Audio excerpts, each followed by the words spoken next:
please get here. We're going to try to do a lot of exploring and a lot of answering why sort of questions and how does that work sort of questions. And I think sometimes I'll have some really good answers for you, and other times it's going to be give it a little time. Other times it's going to be wait until we get here. Hopefully there'll be some satisfying answers sooner or later. So there's going to be a series of tests, and I'm going to name them all off for you right now. We're only going to look at 2 of them today. So I'll try to remember all of them. There's the nth term test and the geometric series test. You can see them right there. There's also the integral test and the p-test. Do you guys remember the p-test from before? You can giggle again like you did before. Haha, p-test. There's also the comparison test, which you learned a little bit about. There's also the limit comparison test. There is the alternating series test. And there is the ratio test. And there's another one called the root test that we don't cover. So there's a lot of tests for convergence and divergence. You might ask the question, I think it would be a valid question, why in the world would you want to learn like 8 or 9 tests? Like, why would you need to do that? Why not just learn 1 or 2 and use those?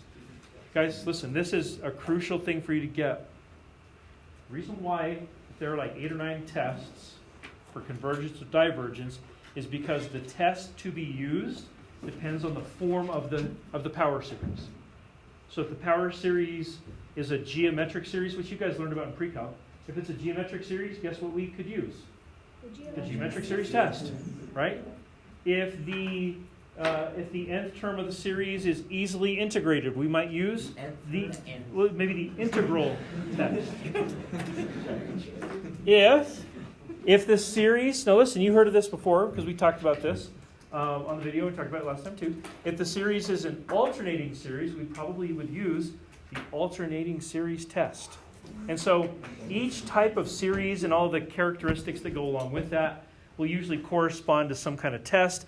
Sometimes the tests are pretty versatile, could be used in like more than one situation. Some of them are very narrow. Some of them are better than others in different situations. And we'll just explore through those and navigate those. It can be kind of a challenge for me to grade your quizzes sometimes because you'll get this broad menu of things that you could do. And I have my way that I think of first. I'm like, oh, that's how I would do it. And then I get your quiz, and you did it this totally different way. And I got to really think. I'm like, okay, is this valid? And sometimes the answer is absolutely, and you get full credit, and it's great. Other times I'm like, no, it's not an alternating series, so you can't use the alternating series test or whatever. And we need to correct course a little bit. And so you'll find that the tools that we use are going to have their places where they most naturally fit. And some of them will fit a lot of different places. Others very narrow, and you can't use like a wrench to undo something that a screwdriver would undo maybe or something, right? So you try hard enough? You could. You might be able to just like bore it out, right? Push hard enough and it just goes away. Yeah, maybe you could. Anyways, but we're going to start with these 2 tests here today, and this is going to be it for our day today. The nth term test and the geometric series test. So in that vein of we're cheering for these little series to converge, I want you to think about something. Those of you that have been athletes or performing artists, listen, or anyone that's ever had like a coach, sort of a person in your life. Have you ever had this coach? Listen, have you ever had this coach where when you do something great and you execute the skill or the play or the whatever, the song, whatever it is you're trying to do, you do a great job and you know that you did a great job. It might not have been perfect, but you did a great job, and your coach says nothing. Then, now listen, same coach. Have you ever had that coach that when you do something great, they say nothing, but when you mess up, they let you hear about it big time? You know what I'm talking about? I'm not necessarily making a judgmental statement here. I'm just asking, have you ever had a coach like that? So now, the nth term test is kind of like that coach. If a series is going to diverge, it's heading towards infinity, right? The thing that we're hoping it doesn't, it's going to like mess up. Series is going to diverge. The nth term test is going to be like, you diverged! It's going to like shout it from the rooftops. But if you might converge, like if you maybe are heading towards converging and getting somewhere, to a real number, It's just going to sit there and say nothing. The poor series is going to be like, I think I'm doing this right. Yeah, I'm doing this right, coach. They don't say anything. That's what the nth term test is like. The geometric series is like a different coach. The geometric series is a little more balanced. If you do a great job, it's going to say, awesome, you're doing it, you're going to converge. And if you're about to diverge, it's going to be like, stop, you're going to diverge. You're doing a terrible job. It's going to give you both. It's going to be a good job, it's going to be a bad job. It's going to tell you both. So the geometric series test, pretty balanced. Nth term test, all negative, right? All tough, right? No love, just all tough. So here we go. Let's talk about why. We can move past the analogy a little bit too. Hopefully that is helpful for you to think about these as we move through. As a matter of fact, some textbooks, they call the nth term test the divergence test, because the only thing the nth term test will tell you is that the series diverges. And if the series is about to converge, just going to say nothing. You'd have to use some other way to tell you that it was going to converge. So here it is. It's right here, spelled out. Let's talk about why this is. This says if the limit as n heads towards infinity of your nth term, which is a sub n, if that limit does not equal 0, specifically 0, then the series diverges. Why on earth would that be? Why would this be true? If the nth term as n heads towards infinity doesn't equal 0, why would that prove divergence? What do you think? Well, because it's just like a series of summations. Once you're adding 0, you've like arrived at your number and you've stopped. So You more or less stopped adding things. Yeah. But what if that nth term is not heading towards 0? What if it's heading towards like 5? Then you'll just keep adding 5 forever. Yeah. I like the graphs that I showed you on those videos. Like if you saw this, if you saw first term, second term, third term, fourth term, fifth, sixth, seventh, and you noticed that it seemed to be leveling off, and it was leveling off at like 10 or something. This goes to Matt's point of, as n gets really huge, aren't you essentially just adding something slightly bigger than 10 each time? And if you kept doing that over and over and over and over and over, you're heading towards infinity. Matt used the example of 5. I used 10. If that long-term, nth term pattern is heading towards anything other than 0, it's for sure going to diverge. Does that make sense? So remember, the nth term test is the super-duper negative coach that's only going to tell you when you mess up, never going to tell you when you're doing it right. Because for whatever reason. Then, if you keep reading here, let me erase a couple of those dots. It says the inverse of this test is not necessarily true. Guys, get this. This is a common mess up. What that means is this. If you do this limit, you calculate this limit out. Let's try that again. So you do calculate the limit out, and let's say you actually do get 0. So in other words, the terms are doing this. It certainly appears those terms are heading towards 0. If you do calculate that limit and you do get 0, what does the nth term test tell you? Nothing. That's right. You can't look at it and say, oh, look, the nth term is heading towards 0. Therefore, this series must converge. It's false. We can't make that. It may or may not be true. You simply can't make that conclusion. It might converge or it might diverge, but you can't use the nth term test to tell you. Okay? So if the nth term is heading towards 0, like I said, it could either be converge or diverge. And we talked about this a little bit when we were doing those improper integrals. Whether a series like that red one there, whether it converges or diverges, depends on how fast the terms head towards 0. Are they heading towards 0 fast enough or not fast enough? That's going to be the question we'll have to answer. So just because the terms of a series head towards 0 does not guarantee convergence. It can still go either way. So again, here, I'll give you the coach thing. Just maybe this will stick in your mind. If we do that nth term test and we get anything other than 0, it says diverging, right? It's very loud. Lets everybody know it's diverging. But if we do that limit as n goes towards infinity and we get 0, here's the coach.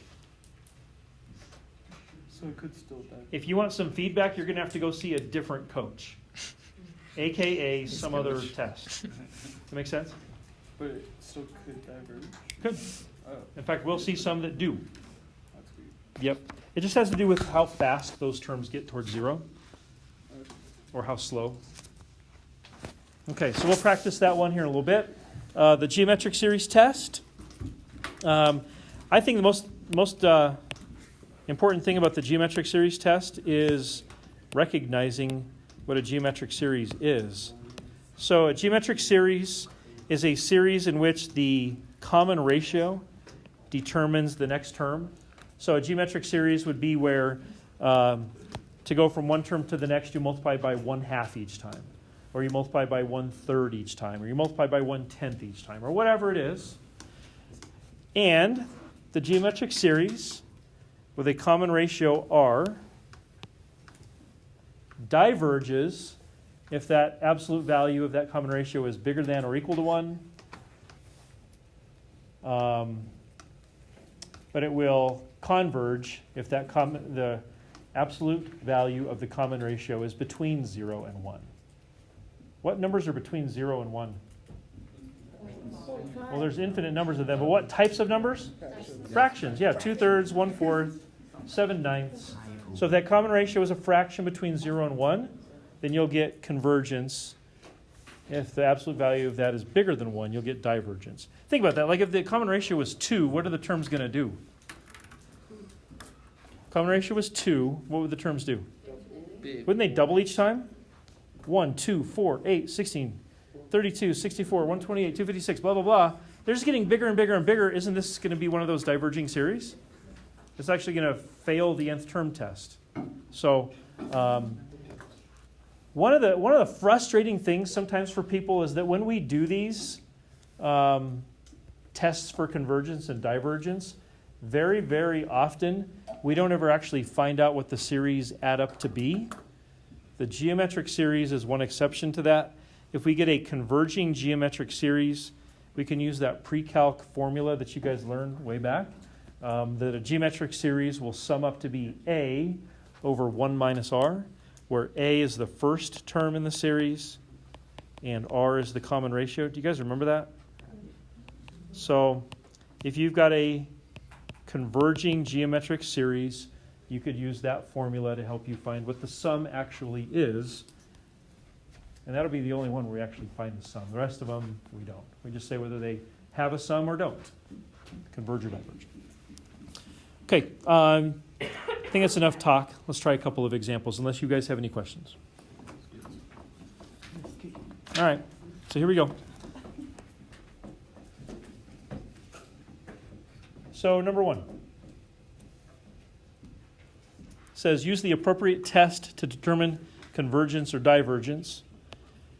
And these sorts of questions will get more and more complex as we go, simply because you'll have more and more tests that you could use. At this point in the game, how many tests do you have in your disposal? 2. So it's not a large menu yet. Later on it'll be bigger, but for now, you just have 2 choices. Anybody have any thoughts about how you could prove that this series converges or diverges? What do you think, Liz? Diverges because when n approaches infinity, that's 2 to the n approaches infinity.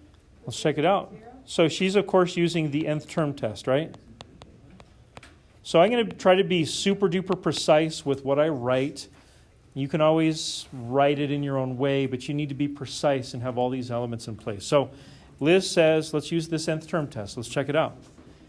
If I write limit as n approaches infinity of that nth term, like she was suggesting, of 2 to the n, well, if you take 2 to the n, with n getting bigger and bigger and bigger and bigger, is this nth term test heading towards 0? No. All you really have to put is this. I suppose you could, if you wanted to, you could put this, which of course doesn't equal 0. It's pretty clear, right? So, since the nth term is not heading towards 0, you can say, therefore, the series diverges. Anybody have any ideas on why I'm going to be a super duper stickler on conditions and process and writing things out nicely? Because the AP test. I think there's a deeper reason just than, hey, some AP reader is going to expect you to be good. So Say again? So you get it. I want you to get it, for sure. Is there Matt? something- Well, it probably helps if you know what test we're using.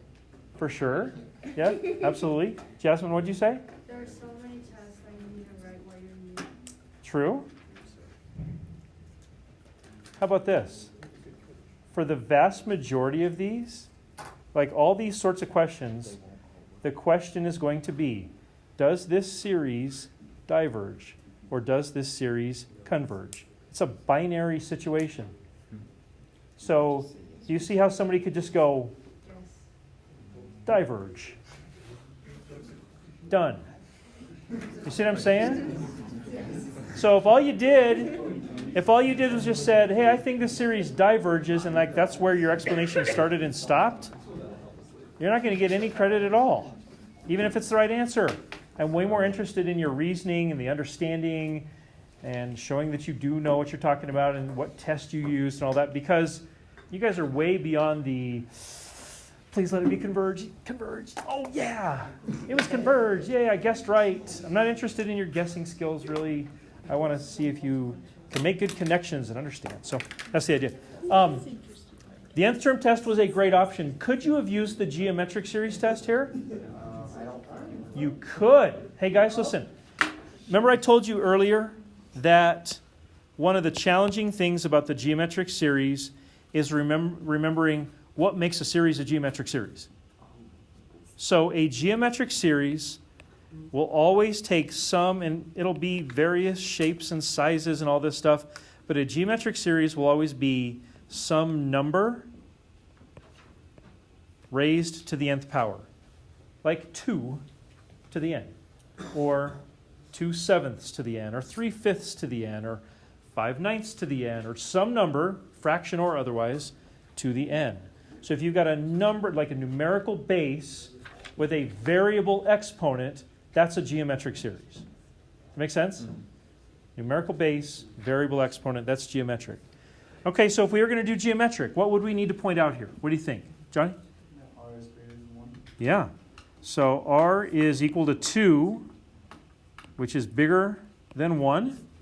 Bigger than or equal to is the condition, right? So obviously 2 is bigger than 1. So because R equals 2, and that's bigger than 1, we can say that this series diverges, n equals 0. How about to infinity of to the n diverges? And I'm going to want you to, like, the standard I'm going to set for us in class and also for quizzes and tests is a little more stringent than the AP test at times. I want you to name the test you used.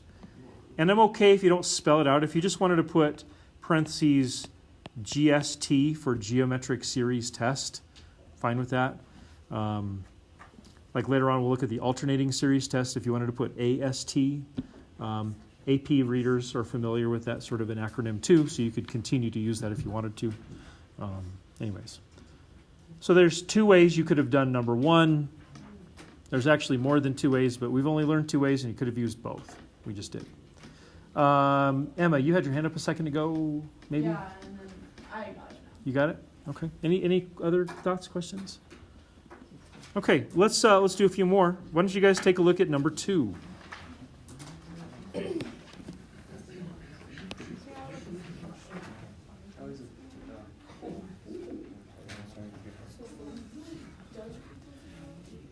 Anybody see anything with number 2?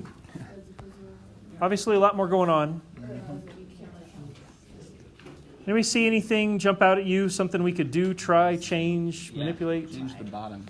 Okay, denominator. What could we, with the denominator, 5 squared times 5 squared times? That's true, isn't it? Right? If you're adding exponents, you're really multiplying bases. And I think the steps that you guys are suggesting are very good ideas. Okay, so then Now that we've broken it down like that, what kind of a thing is that? Some number, constant multiple, right? What can you do with constant multiples usually? Get them out. We're going to get them out of there. I like it. Nick is not messing around. Get out of there, you 5 squared. So then we could do this and arrive maybe at something like that.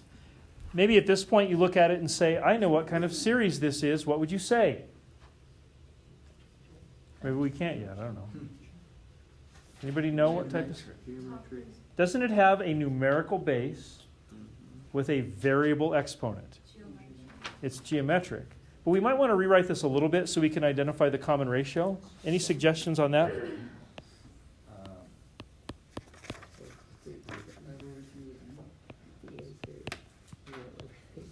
Somebody had a suggestion. I didn't quite catch that. Say it again. 2 over 5 to 1. Yeah, 2 over 5 to the n. This goes back to those old exponent rules.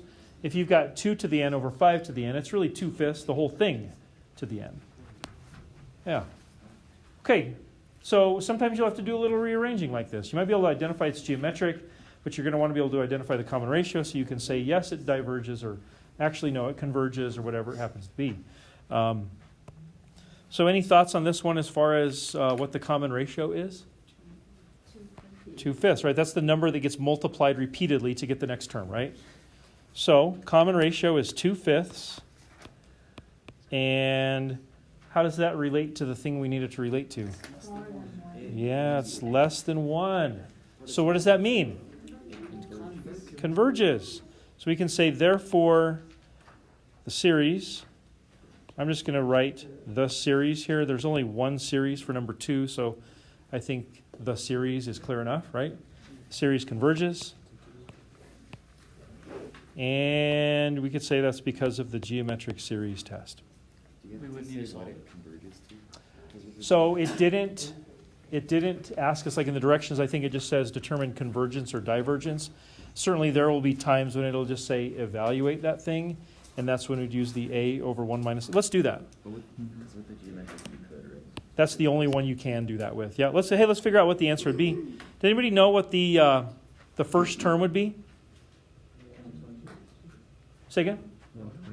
1/25, right? So if you plug in a 0, 2/5 to the n would just be 2/5 of the 0, which would be 1. So my first term would be 1/25. Over, what's that denominator for the sum? 1 minus common ratio. Yep, so it'd be 1 minus 2/5. So that would equal 1/25 over 3/5. That'd be positive. Oh, yeah. It's okay. It's Friday afternoon, and I had to stop and think for a second, too. No, as a matter of fact, it's positive. Okay, so 1/15. Sound about right? So, yeah, Brandon, valid question. The directions really didn't direct us to do that, but we certainly could, because it is a converging series. Question, Liz? Why is it 1/25 again? So the numerator is your first term, and if we basically, all I'm doing to get that first term is I'm just plugging in a 0. Because my first n value is 0. It could be that my first n value is like 3, and if that were the case, I'd plug in a 3.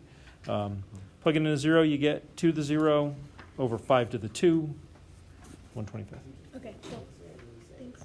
Hey, will you guys please try number 3 by yourselves or with a friend? Ready, go.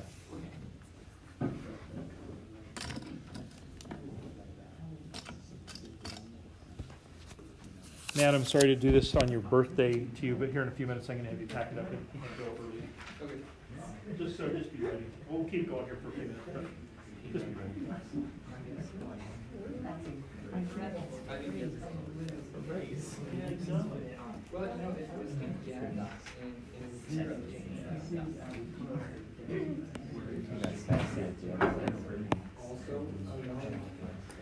Work on how you're writing this out. Hey, remember, you're going to want to practice this well. I'm just forewarning you now. I'm going to be a stickler on how you word these and present these, right? I'm trying to give you good examples.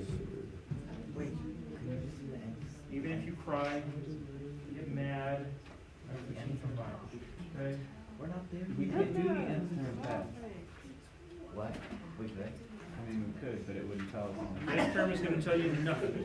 Say again? Why won't it tell you? So the p-test is actually kind of the opposite of this. The p-test would be 3 over n squared. So you're going to use the p-test when you have a variable base and a numerical exponent. The p-test is a really narrow test. So like, if you had this, A times R So squared. what do we do? Cube. I don't know. you could use the p-test. I don't know. If you had this, Oh no, Josh. I feel like there must be the p-test is a really handy test because you can be pretty quick with it, but it's very narrow. It has to be a very specific situation. There are other ways we deal with the other one, but Cool, thank you. I'm glad you remember that. We'll get to that pretty soon. Thanks, Reggie, for sure. Okay, let's see how this went. Hey, can I give you an example of the nth term test being mean? Check this out. Maybe you thought, let's think about the nth term test. If you did the limit as n goes towards infinity of 3 over 2 to the n, wouldn't 2 to the n get bigger and bigger and bigger and bigger with the numerator held constant at 3? Wouldn't this equal 0? Remember, the nth term test is only going to tell you if the series diverges. And so the nth term test would be silent here. It would not tell you a thing. As neat as this is, really didn't do anything for us on this one. If it doesn't diverge, then what is the other option besides converge? Well, so using words specifically, the nth term test is just silent. Okay. It could still go either way. It could still converge or diverge. There's no third option here. The nth term test just is like, I could do either at that point. right. The only time the nth term test is going to say anything is if it diverges. We'd have to go to a new coach, like the geometric series test coach, to understand what actually happens. So are these types of problems going to kind of be like later in the year when we got into indefinite integrals and there was all the different types of ways that it could go, applying the different types of, like if there's a logarithmic type. It is sort of in that vein, right? Like you have to look at the form of the integrand and say, I better do this. Yeah. Yeah. So like going through these, would you recommend starting with like the first one that we learned and then going through the So there is a flow chart, like when we get all the way done with the ratio test, there's a flow chart you could follow. But my hope is that you would get familiar enough with these where you would look at it and you would say, oh, that's a ratio test because I saw the factorial. Yeah. Or that's a geometric series test. So I'm hoping that you'd be able to skip through. But if you tried one and it didn't work or you were confused and you're like, what? Then maybe you do go back through and say, oh, the nth term test? Oh, that's it. Sometimes people forget about that one. So can you apply to all of those tests and use those? Well, you could try. But like A lot of them, yeah. Like if you try to apply like a geometric series test to like a P series, there's no common ratio, so you'd be totally stuck. You could try any of them, but only certain ones, or maybe just one certain one would work. Others, you might have like 3 or 4 options, maybe. yeah. But like the divergence test, would you recommend doing that before each of these to see? I'm just thinking about my own experience here with these, and I don't always do that because usually like I'll look at it and I'll see little things like I'll see an alternating element or I'll see a factorial, and I'll even think about the relative rates of growth, and I might have this flow chart with like 7 or 8 different kind of like decision points. But I might see one of those key things and just from experience say, oh, that's one of these, and I'll just jump straight to it. But as you're beginning off, this journey here, I would recommend that you consider the nth term test, maybe just to kind of burn it in your mind that that's a thing that you maybe should think about. You could flip forward later on and see that flow chart of like, think about this. Is the answer yes? Go here. If it's no, go here. It is just got a bunch of decision points. Let's kind of keep exploring and see what happens. But I think your question is good. Keep thinking about that. Hey, did you guys recognize this, that the 3 gets to come out? And you see now, you could rewrite this, I suppose, if you wanted to, like this.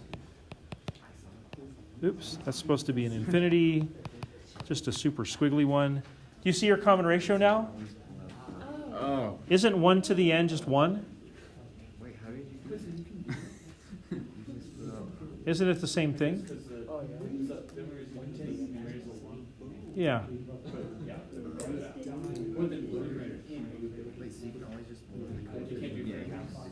Say again?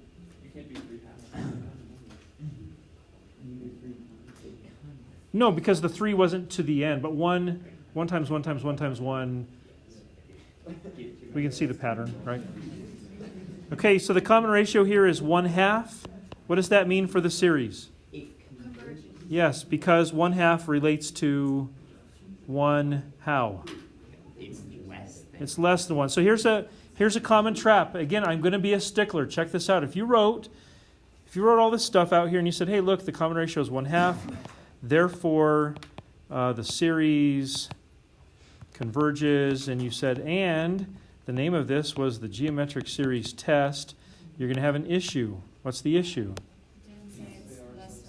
Yeah, no, just less than, right? My comeback to this would be 1/2. Who cares? What does that have to do with anything? Well, you'd have to say, well, that's less than 1, meaning that the geometric terms are decreasing towards 0 versus staying the same or getting larger, whatever it would be. So you've got to relate it. So sometimes people forget to put that. They say it in their head, and they're like, oh, cool, it's less than 1, but they don't actually write it. So please do write it. Okay, so any questions on 3? All right, so then what do I want to do? Let's do this. Let's finish off with this real quick. Let's see how you can process these. Let me just ask you a couple questions. Number 4. Can you see that number 4 is geometric? Numerical base, variable exponent, right? For number 4, what's the common ratio? There you go. So here's what this could look like on a test. You could say, this is a geometric series.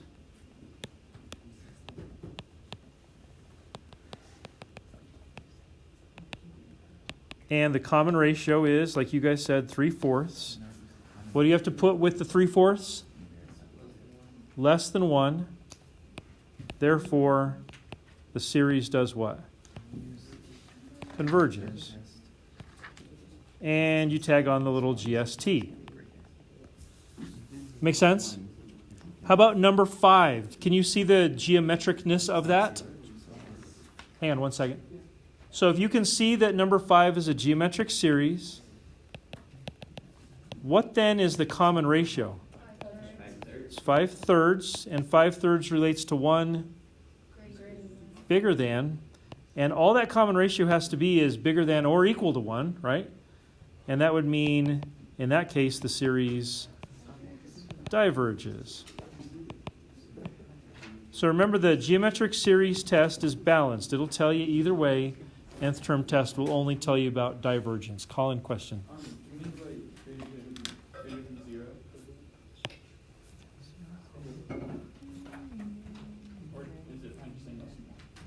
For number 4 there. Let's see here. We would, what we could do to make this, to tidy this up, that takes anything else out of play, because if R was like -5 or -3 or -10, it would be diverging. Yeah. We don't have to do that here, though. Bigger than 5. 5/3 is bigger than 1. Okay, we'll save the bouncy ball question for another time before actually Josiah's question. Yeah, we should have probably thrown the absolute values on that other one. Okay, well, I was gonna Yeah. say, with this one, can you prove that it diverges by, would you accept either? For number 5, Yeah. you could use the nth term test. Yeah. Yeah, you could say the limit as n goes towards infinity of 5 to the n over 3 to the n plus 1 equals infinity. No, wait. Yes, which isn't 0. So you could use the nth term test on number 5 as well, for sure. So, Matt, if you wouldn't mind, looks like you're all packed up and ready to go. Appreciate that.